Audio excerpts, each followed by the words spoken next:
കടവിൽ കാറ് നിയന്ത്രണം നഷ്ടപ്പെട്ട് തോട്ടിലേക്ക് മറിഞ്ഞ യുവാവിന് ദാരുണാന്ത്യം. തോട്ടയ്ക്കാട് സ്വദേശി കാവുങ്കൽ കുഞ്ഞുമോന്റെ മകൻ അനൂപ് 28 മരിച്ചത്. കടവിൽ പ്രവർത്തിക്കുന്ന ഷാപ്പിന്റെ പരിസരത്ത് വെച്ചാണ് കാറ് നിയന്ത്രണം നഷ്ടപ്പെട്ട തോട്ടിലേക്ക് മറിഞ്ഞത്. 3 യുവാക്കളാണ് വാഹനത്തിലുണ്ടായിരുന്നത്. എബി, ജസ്റ്റിൻ ചാക്കോ എന്നിവരെ കോട്ടയം ജില്ലാ ജനറൽ ആശുപത്രിയിൽ പ്രവേശിപ്പിച്ചു. ഇന്ന് വൈകിട്ട് 4 മണിയോടെയാണ് അപകടം സംഭവിച്ചത്.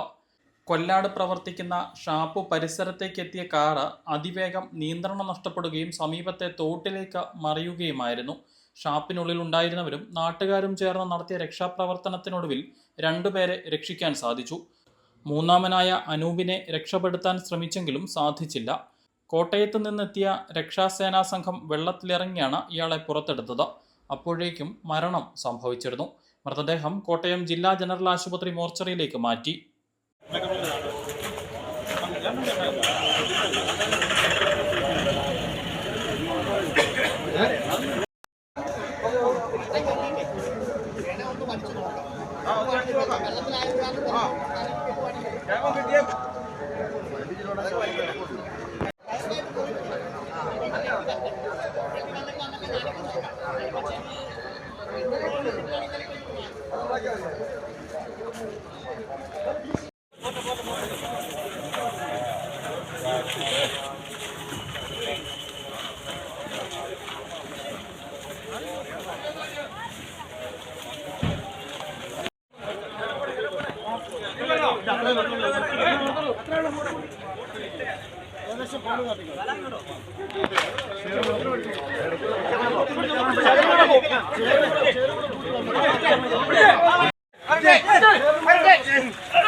Gracias.